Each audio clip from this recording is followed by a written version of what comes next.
O Jardim do Palácio Fronteira, em São Domingos de Benfica, Lisboa, é uma das obras-primas do barroco europeu.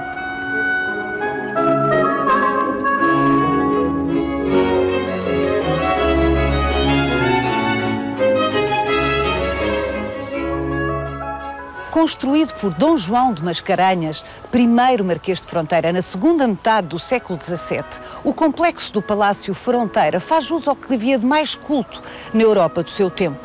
Mas mais do que isso, faz jus ao talento desta figura excepcional da nobreza portuguesa.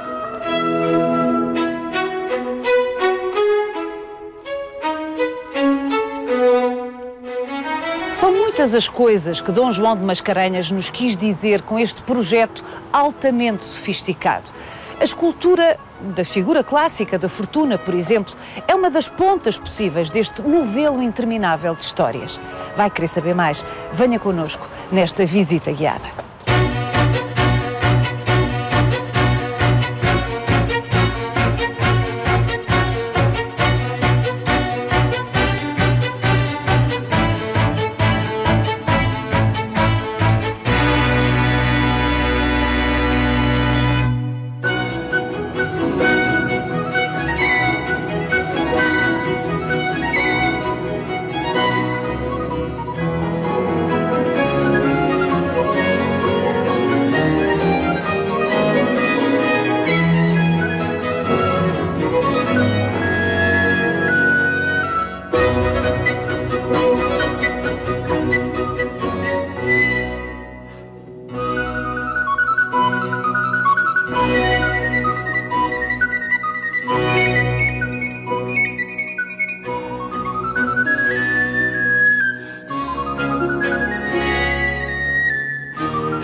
Ana, Dom João de Mascarenhas, primeiro Marquês de Fronteira, o homem, é uma figura notável e é mais do que o encomendador deste complexo notável que é o Palácio de Fronteira, com os seus jardins, é o arquiteto, é quem concebeu isto tudo.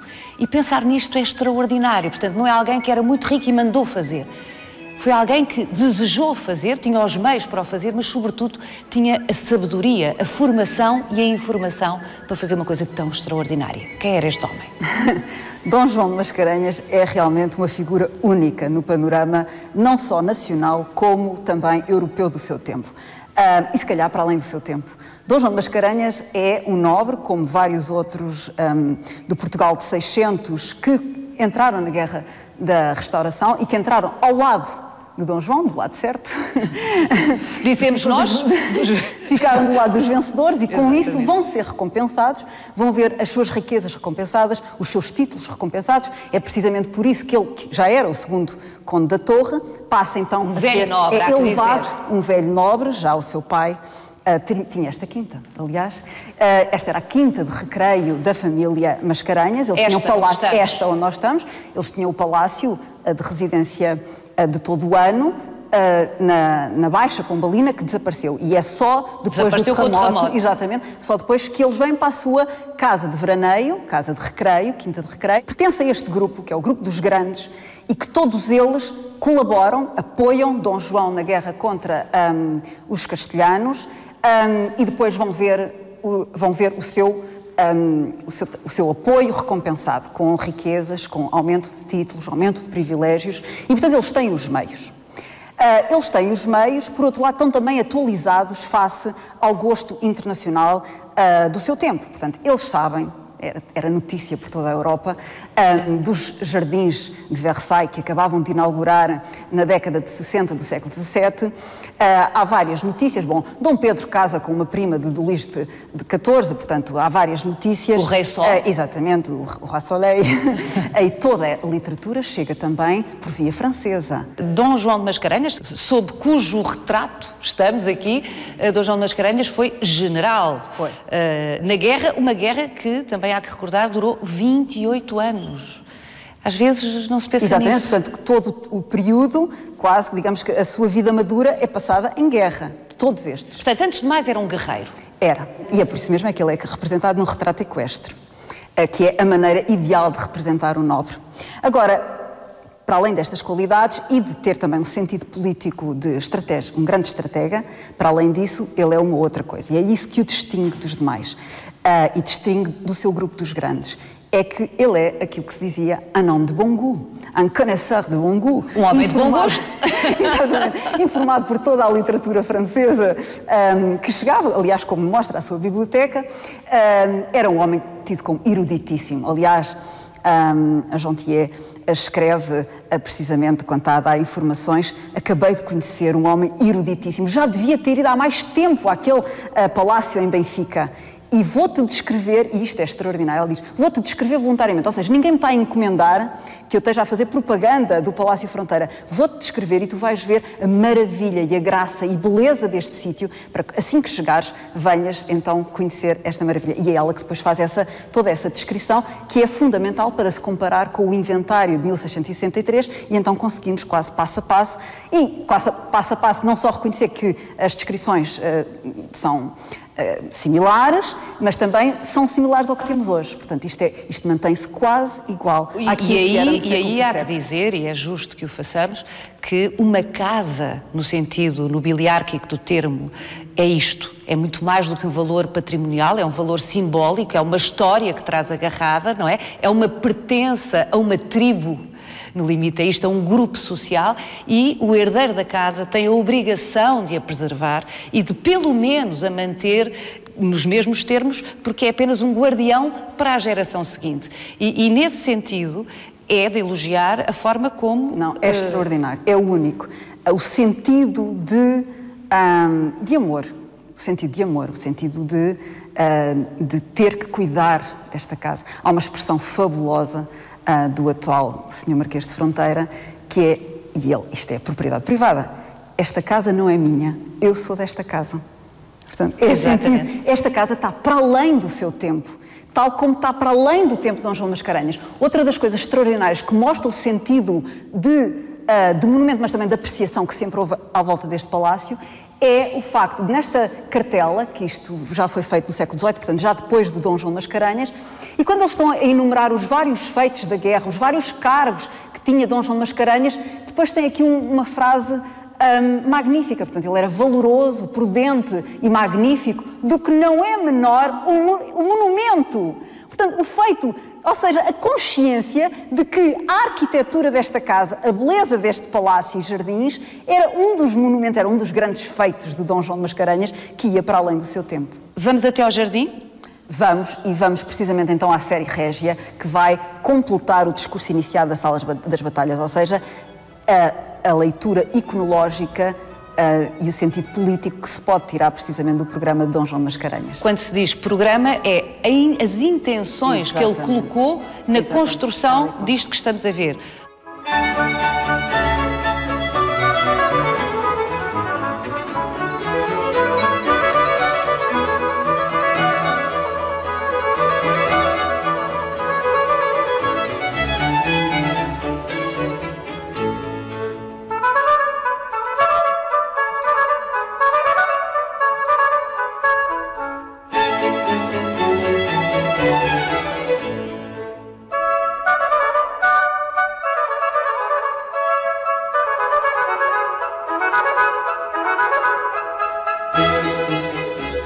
Ana, a chamada série Régia, é este conjunto de bustos dos reis de Portugal, A que faltam, de resto? Os reis espanhóis, os Filipes. Que tinham acabado de ser derrotados. Tinham acabado de ser derrotados e não eram considerados, isso mostra, não eram considerados reis de Portugal.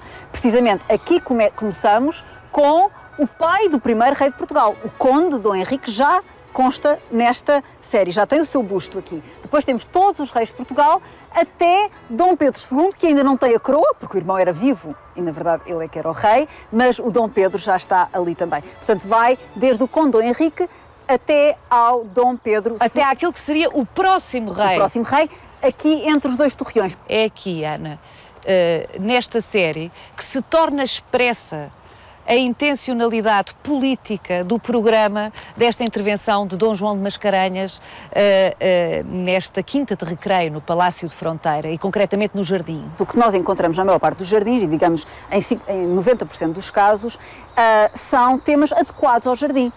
Temas de recreio, umas Vênus, umas floras, umas pomonas. Esta é uma das exceções. É uma das exceções porque percebe-se perfeitamente que os reis de Portugal não são temas adequados ao jardim e, portanto, porquê é que estão lá?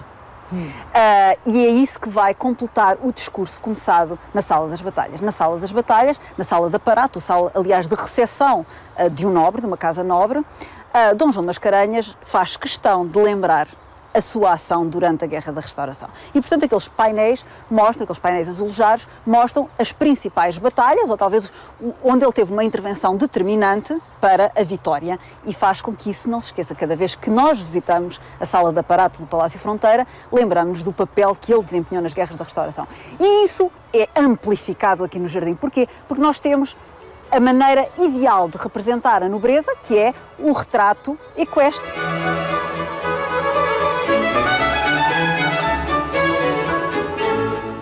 O que Dom João de Mascarenhas queria dizer aqui é precisamente que há toda uma nobreza representada pelos vários painéis azulejados com os retratos equestres.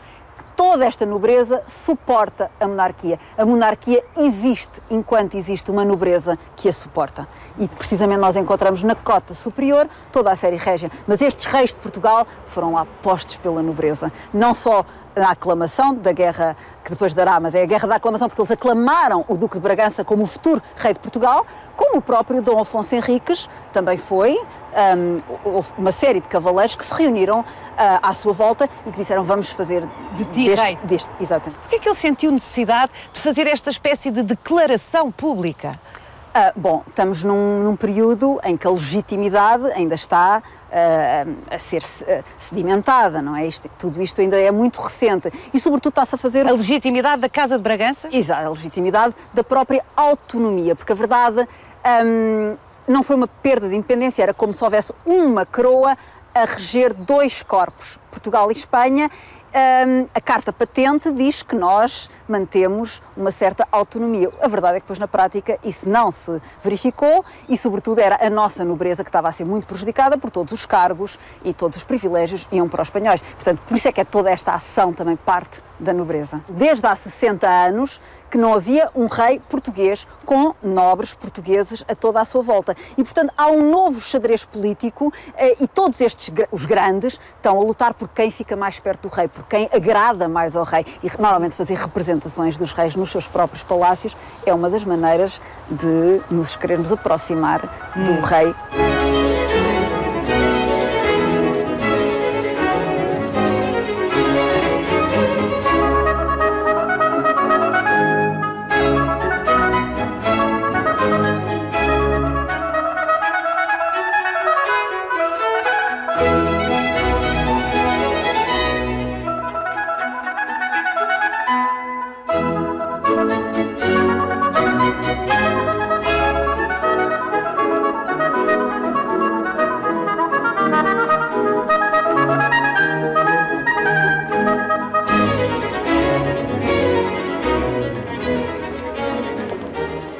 Ana, estamos na Galeria das Artes, junto de uma das inevitáveis figuras da Antiguidade Clássica, Apolo. Exatamente, essa já é uma moda, digamos, que existe desde o Renascimento, mas a verdade é que este Apolo prende-se muito mais com o furor que estava a fazer a inauguração dos Jardins de Versailles, precisamente nesta altura, e quem é que se faz realmente representar nos Jardins de Versailles é Luís XIV, como o próprio Apolo. De vez em quando escolhe ser Júpiter, outras vezes escolhe ser Apolo, consoante quer ser o deus do Olimpo ou o deus das artes. E é precisamente, pensamos nós, com esta figura de deus das artes, de grande erudição, deus da música e das artes, que Dom João de Mascarenhas se quer. Se não se quer fazer identificar, pelo menos lança esse mote para todo o programa do Jardim. Porque a verdade é que temos aqui duas esculturas, duas estátuas de tamanho natural, inseridas em nichos, Apolo e Márcias, que representam uma história magnífica. Márcias era um pastor que andava pela Arcádia e tocava muito bem. E tocava tão bem que um dia diz: eu até toco melhor que Apolo, que é o deus das artes e da música, e que vive no Monte Parnaso, rodeado com as 9 musas. Que também está representado lá embaixo, uma gruta. O Apolo aqui é uma figura proeminente. E precisamente, quem é que não gosta desta história? Apolo. Apolo não gosta que um pastor venha dizer que canta melhor que ele. Então Apolo disse logo: nem pensar. Então vamos fazer um concurso. Vamos fazer um concurso, tocamos os dois e vemos quem é que toca melhor. Só que a questão é que se eu ganhar, bom, e ele sendo Deus, quem é que ia ganhar, não é? Se eu ganhar, tiro-te a pele. E é precisamente o que está aqui representado. É que nós temos uma figura onde se vê toda a anatomia, porque já não tem pele, só tem os músculos do seu corpo, e temos Apolo com a pele. Nós temos Apolo que tem aqui uma parte de uma perna com um pé e a cabeça. Esta é a cabeça e a pele de Márcias, porque perdeu o concurso. Não se deve desafiar os deuses assim desta maneira. Um bocado, é também uma mensagem bastante radical. Que Dom João de Mascarenhas tenha escolhido precisamente este episódio. E a música e o Deus, o maior Deus das artes e da música. Porque depois, o que é que nós vemos aqui? É que este painel também é fundamental para perceber o enquadramento da história. O painel de azulejos. Porquê? Porque nós temos a representação das artes liberais. Só que a poesia não é uma arte liberal. Ele substitui a gramática pela poesia. Não é por acaso que entre Apolo e Márcias nós temos a poesia. Estes painéis azulejados, como depois nós temos em toda a Galeria das Artes, nós vamos ter 7 painéis azulejados que representam as 7 artes liberais. E é aqui que se prova a erudição, a vontade, a maestria de Dom João de Mascarenhas. Nós temos quase todas as artes liberais e em correspondência com as artes liberais temos os 7 planetas. Mas há uma diferença. Há a gramática, que não está cá. Porque muito mais importante que a gramática, vejam como é que ele interfere no programa. Ele interfere num programa que vem desde a antiguidade. E ele diz: não, aqui para a minha casa, em plano principal, eu vou pôr a poesia.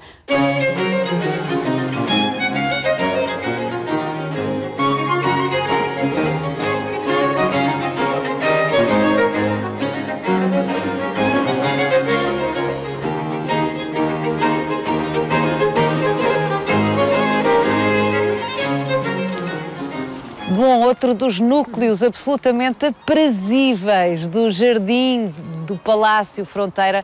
Ana, segundo aprendi consigo, de resto, aqui era o núcleo de Vênus. Exatamente. O Jardim de Vênus. Esta área é aquela que foi mais mexida. Portanto, aqui onde nós estamos mesmo havia um labirinto e a fonte de Vênus, que marca o Jardim de Vênus, seria mais afastado, seria ali naquela zona. Esta figura de Vênus, ao contrário daquilo que se possa pensar, Vênus é a deusa da beleza e do amor e da sensualidade e, portanto, a associação imediata que se faz a esta fonte é a de sensualidade e não é, não é?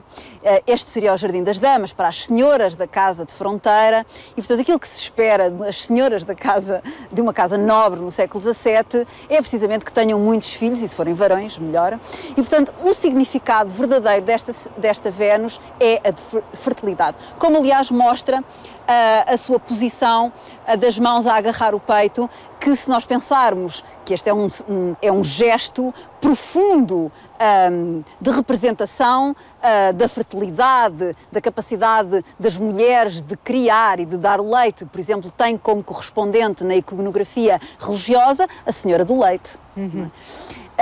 E era realmente o espaço das damas da casa. Existem muitas quintas de recreio, um jardim mais intimista, ainda mais intimista que os outros, que é dedicado às senhoras da casa. Portanto, como bem explica, no fundo, o palácio tem um jardim, mas com vários núcleos, várias áreas, várias zonas, com utilizações ou vocações diferentes. O que nos conduz, ou me conduz a uma curiosidade, para mim, inevitável, que é como é que este espaço era utilizado. Já percebemos que Dom João de Mascarenhas era um homem de uma erudição, de uma intencionalidade, de uma astúcia, de uma habilidade, tudo isso. Agora, como é que se vivia neste palácio? Estas quintas de recreio são realmente fruto da paz. Só em tempo de paz nos podemos dedicar ao recreio.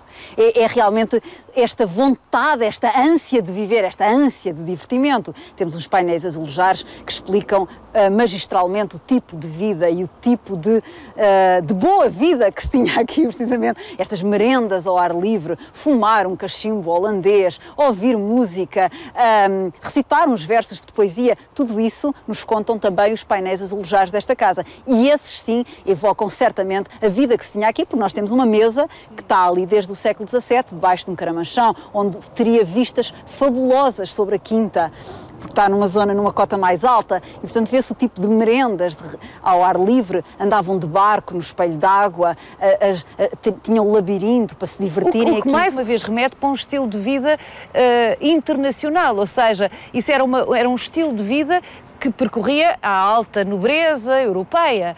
E como é que Dom João Mascarenhas, tendo estado tanto tempo envolvido numa guerra tão tremenda, como é que ele, de alguma forma, teve disponibilidade para beber esses modelos de vida em França, por exemplo, em Versailles? Bom, estes 28 anos de guerra são passados também em contacto com vários grupos internacionais que colaboraram na guerra, nomeadamente ingleses. Portanto, ingleses, holandeses, todos esses vários grupos que estavam contra a Espanha e que queriam retirar poder à Espanha, apoiaram Portugal. E, portanto, eles teriam muitos contactos internacionais que depois se revelam que já os tinham antes, portanto, foram feitos durante a guerra, porque a verdade é que assim que a guerra acaba, eles estão imediatamente a comprar em todos os grandes centros europeus escultura em Holanda, escultura em França, azulejos em Holanda, azulejos em Espanha. Itália também. Escultura, era o centro. Os bustos virão de Itália, porque eles estão todos marcados, serão feitos com base em gravuras portuguesas que terão sido enviadas.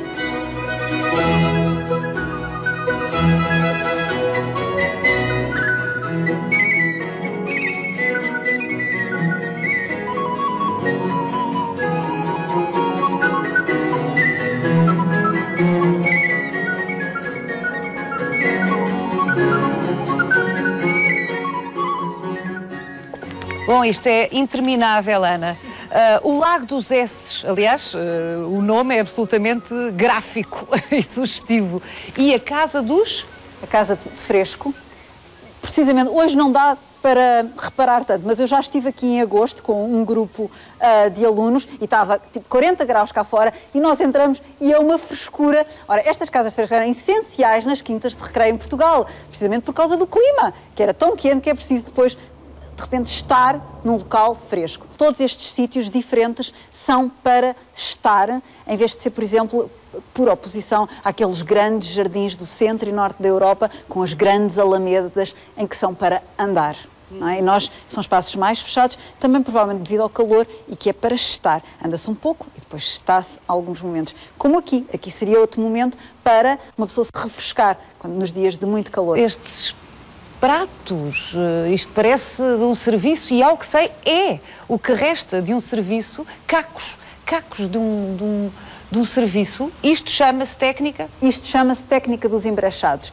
E a diferença, por exemplo, da nossa face a algumas que eu vi em Itália, é que em Itália eles fazem todo o cromatismo e tudo aquilo é com pedrinhas semelhantes, mas que vai variando a cor e sempre muitas pedrinhas de muitas cores diferentes. Nós aqui é mais a variedade dos materiais. É conchas, é azulejos, é vidros partidos. Há uma multiplicidade de materiais e de cores diferentes que é tudo conjugado para formar estes padrões absolutamente magníficos e que lembram, sem dúvida, a arquitetura islâmica. Este serviço serve para imortalizar aquele momento único, tão especial que era para uma casa nobre, de receber o rei na sua casa. E, portanto, quando Dom Pedro II visitou a família Mascarenhas, foi utilizado um serviço, isso fazia-se várias vezes, portanto, foi utilizado um serviço nessa festa e depois esse serviço não voltou a ser utilizado e foi todo quebrado para imortalizar o momento.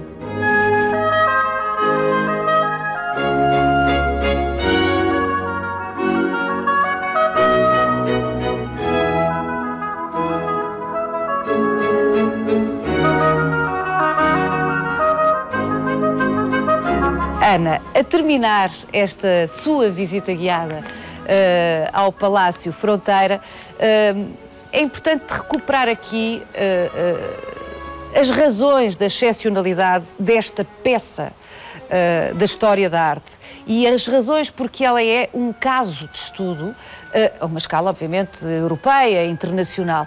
Não é só porque o Dom João de Mascarenhas cumpriu com toda a erudição e perfeição e todo o investimento, o estilo mais em voga e mais erudito do seu tempo, mas porque o superou de alguma maneira. Exatamente. Ou seja, Dom João de Mascarenhas é atualizado face aos padrões internacionais, utiliza o gosto como fator de distinção social do grupo dos grandes, e há vários palácios deste género no grupo dos grandes, e depois tem uma erudição que se reflete por todo o programa, por toda a iconografia, e depois tem algo mais. Tem este arrojo no uso da cor, esta explosão, esta mistura de cores. Eu lembro-me de uma expressão também interessantíssima do Dr. Fernando Mascarenhas, quando nós iniciámos o colóquio sobre o gosto, em que ele dizia: eu às meninas cá de casa, quando estão a fazer arranjos de flores, digo-lhes, misturem só duas cores ou dois tipos de flores. Não são todos os que conseguem misturar cores com esta à vontade, com este arroz, os azuis, os vermelhos, os ocres, os bronzeados, todos os brilhos e de cores. É uma explosão de cor, é um arroz, uma ousadia que o Dom João de Mascarenhas tem face aos outros nobres e que mostra o seu sentido plástico. Eu acho que é sobretudo na sensibilidade que ele tem face ao uso da cor, que demarca este palácio de todos os outros que eu já vi. Eu já vi centenas de palácios no mundo ocidental e costumo dizer que este é semelhante à Vila di Castello dos Médici nos arredores de Florença, o Grande Parterre e a relação entre o edificado e o Grande Parterre. Só que o que é que nós temos lá? Temos verdes com ocres. E o que é que nós temos aqui? Temos uma explosão de cor e de brilhos que nos é oferecido pela Galeria das Artes, sobretudo, e depois também pelo tanque de água com a série Régia, mas também com esta Casa de Fresco. Se nós formos ver a cúpula, isto são padrões e é as cores que ele misturou à vontade, no uso das cores, dos materiais, e de repente tudo misturado e é magistral.